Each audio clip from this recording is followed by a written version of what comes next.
नगर गांव में सुमन नाम की विधवा अपनी बेटी मीना के साथ रहती थी। उसके पड़ोस में बिलुआ नाम का एक बेईमान आदमी रहता था।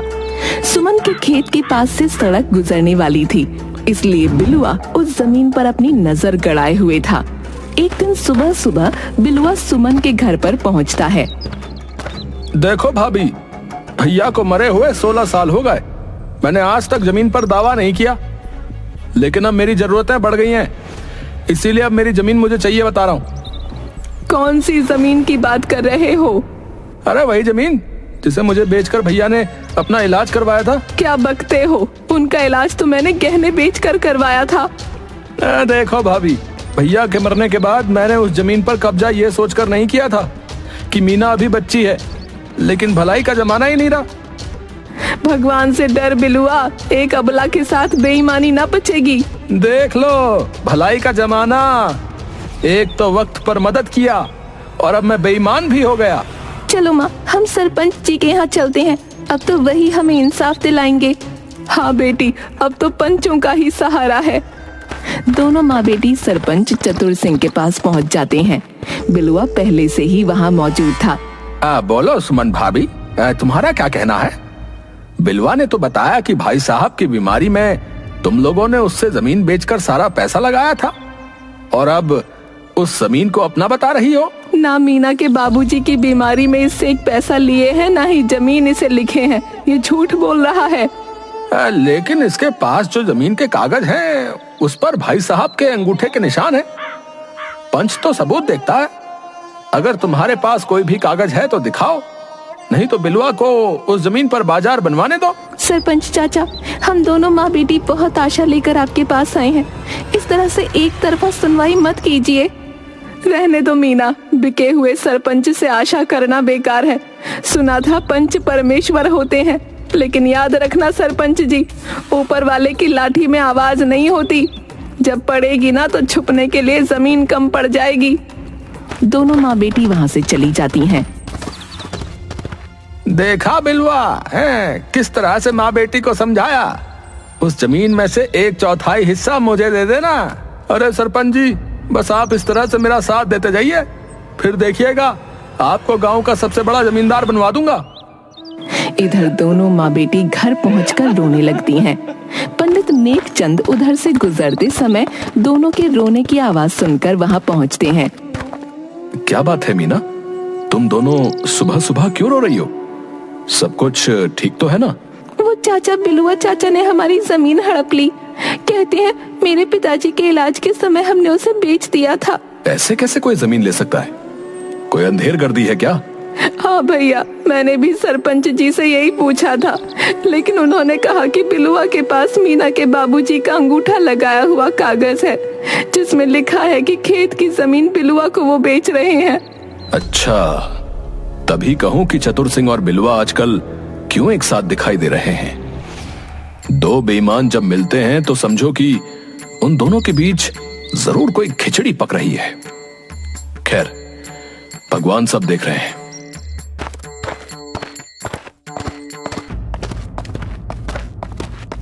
सुमन और मीना बैठकर खूब रोईं।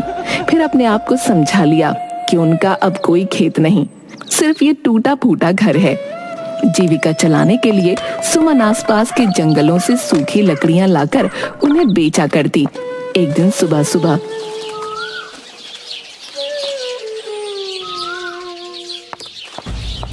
कहाँ जा रही हो माँ? 2 दिन से तुम बीमार हो, ऊपर से इतनी ठंड। जाने दे बेटा, ऐसे भी ठंड में सूखी लकड़ियां नहीं मिलती। घर में राशन नहीं है, क्या खाओगी?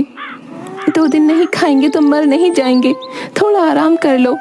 सुमन मीना की बात नहीं मानती और चली जाती है।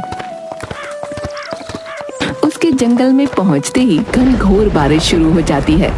बारिश से बचने के लिए सुमन एक पेड़ के नीचे शरण लेती है। ठीक ही बोल रही थी मीना, मुझे नहीं आना चाहिए था। लकड़ियां भी गीली हो गईं, अब खाली हाथ लौटना होगा। इधर पंडित नेकचंद के यहाँ। पिताजी, बाहर बारिश हो रही है और आप तैयार होकर कहाँ जाने के लिए साइकिल पहुँच रहे हैं? अरे वो सरताजपुर में मुखिया जी के यहाँ पूजा करने जाना है। पूजा सुबह ही रखी है, उन्हें कहीं बाहर भी निकलना है।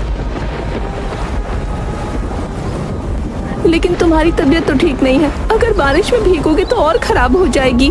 अरे भाग्यवान, देखो अब तो बारिश भी छूट गई। लाओ मेरा थैला, मुझे जल्दी पहुंचना है। इधर जंगल में बारिश समाप्त होते ही सुमन वहाँ से निकलती है।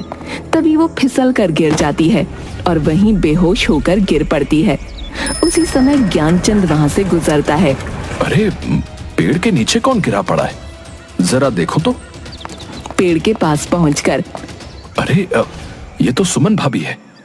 भाभी, भाभी उठो, यहाँ कैसे गिरी पड़ी हो? ओह, लगता है बेहोश हो गई है।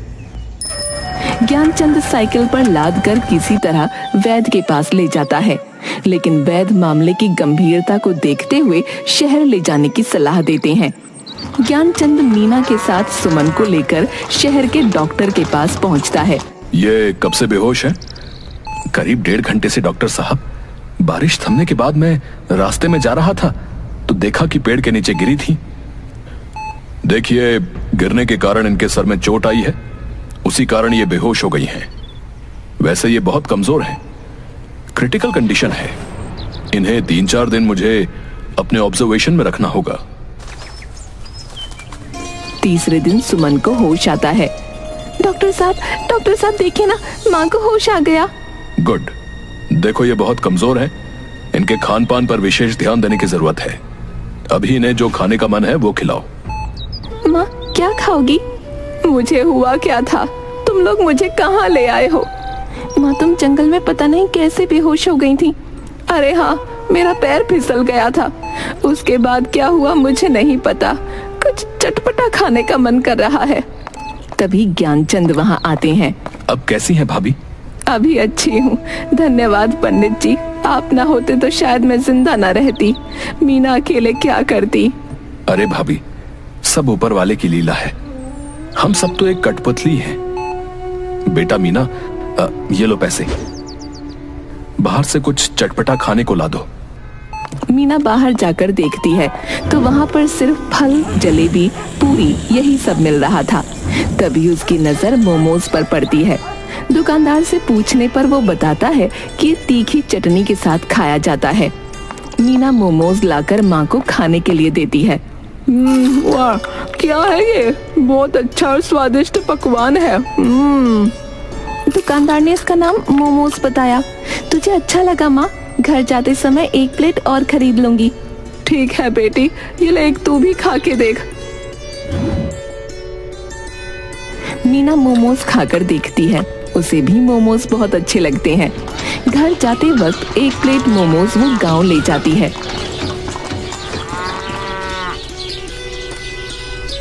गांव में कुछ दिन बाद सुमन को फिर से मोमोज खाने का मन करता है।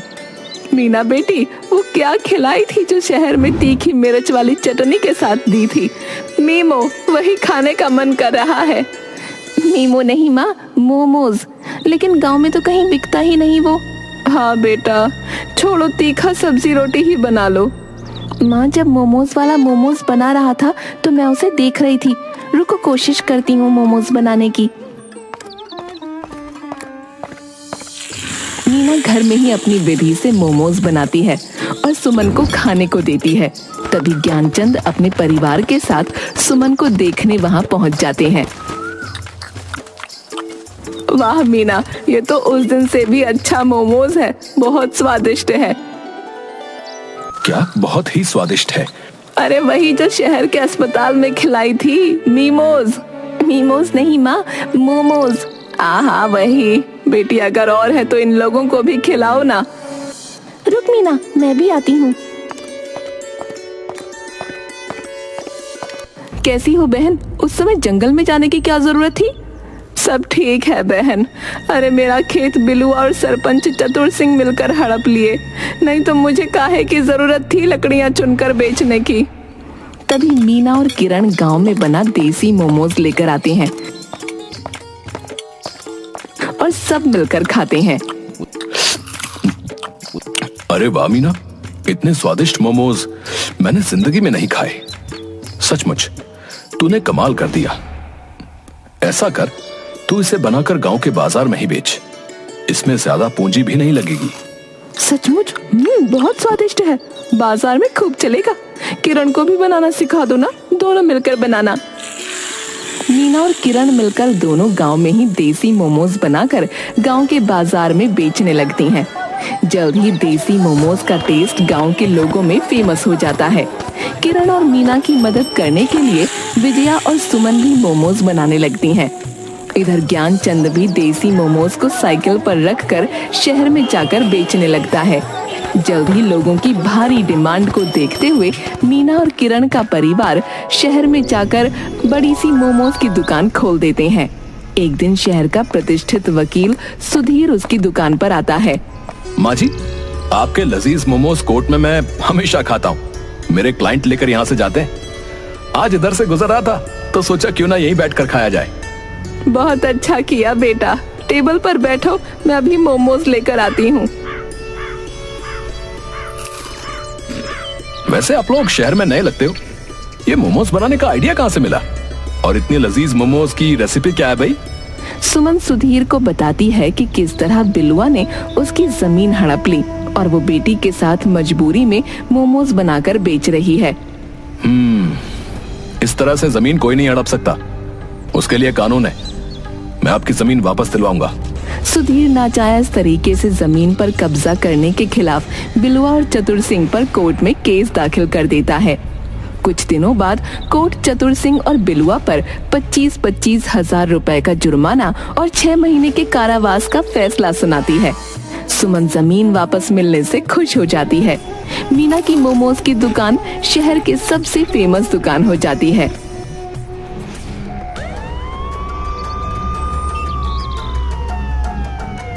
सरपंच जी, आप भले ही ये घटना भूल जाओ, मैं ये कारावास कभी नहीं भूल सकता।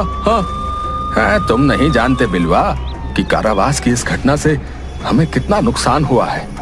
शायद अब हम कभी भी सरपंच ना बन पाए। सुना है उनका शहर में मोमोज का दुकान बहुत ही अच्छा चल रहा है। अच्छी चल रही है? अरे शहर की टॉप 5 बिजनेसमैन में उनका नाम है। वो चाहे तो आधा गांव खरीद ले भाई। इतनी संपत्ति मोमोज से अर्जित कर ली, बताओ। आप चलो मेरे साथ, आज रात उस मोमोज दुकान का अंतिम यात्रा निकाल कर ही दम लेंगे, बता रहे हैं। अब देख बिलवा, मुझे नहीं पता कि तू क्या करने वाला है। तेरे चलते मैं भी जेल चला गया भाई, हैं? अब तेरा साथ मैं नहीं दूंगा। हाँ, चूंकि उन्होंने मेरी प्रतिष्ठा को चुनौती दी है, इसीलिए मैं केवल दूर से साथ रहकर देखूंगा भाई। रात में शहर पहुंचकर बिलुआ सुमन की दुकान में आग लगा देता है। चतुर सिंह दूर खड़ा दुकान को जलते देख रहा था। तभी गली के कुछ कुत्ते बिलुआ और चतुर सिंह को अनजान व्यक्ति देख भौंकते हुए काटने दौड़ते हैं। हड़बड़ाकर दोनों उसी रेस्टोरेंट में घुस जाते हैं।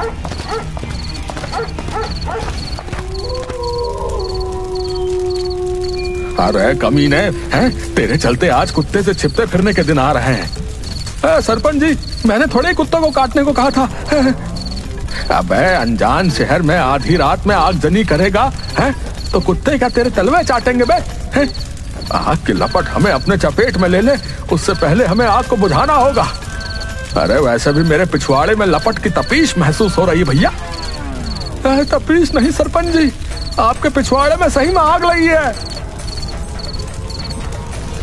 अबे देख क्या रहा है? अरे बुझा इसे जल्दी बे। सवेरे तक दोनों आग बुझाते बुझाते घायल हो जाते हैं। आग की खबर सुन सुमन और मीना वकील सुधीर के साथ वहां पहुंचते हैं। अरे चतुर चाचा और बिलुआ चाचा, तुम दोनों यहाँ क्या कर रहे हो? अरे पहले हमें बचाओ, बाद में बताऊंगा कि कैसे यहाँ पहुँचा। सुमन एम्बुलेंस से दोनों को अस्पताल भेजती है। 6 महीने का बेड रेस्ट दोनों को हो जाता है। कुत्ते, तेरे चक्कर में पूरा 1 साल बर्बाद हो गया।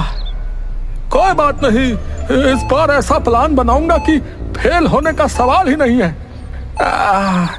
कमीने, दूर हो जा मेरी नजरों से अभी के अभी। सिस्टर, इसे दूसरे वार्ड में ट्रांसफर करो। तभी मीना मोमोज लेकर वहां आती है। ये लो सरपंच जी, मोमोज खाओ, सवेरे से भूखे होंगे ना, माँ ने भिजवाया है। लाओ, मुझे भी 2 चटपटा तीखा मोमोज। कल रात से भूखा हूँ। साला जेल में 6 महीने से उबला हुआ जला पका खाना खा रहा था। बिलुआ के हाथ से टकराकर मोमोज की लाल मिर्च वाली चटनी चतुर सिंह के जले हुए जख्मों पर गिर जाती है। अरे कुत्ते बिलवा, अरे तूने मेरे जले पर मिर्ची लगाई है रे। गाँव चल, तुझे तड़ी पार करवा दूंगा, बता रहा हूँ। मर गया रे। कुछ ही दिनों बाद सुमन मीना की शादी सुधीर से करवा देती है। गांव के देसी मोमोज एक ब्रांड बनकर पूरे भारत में छा जाते हैं।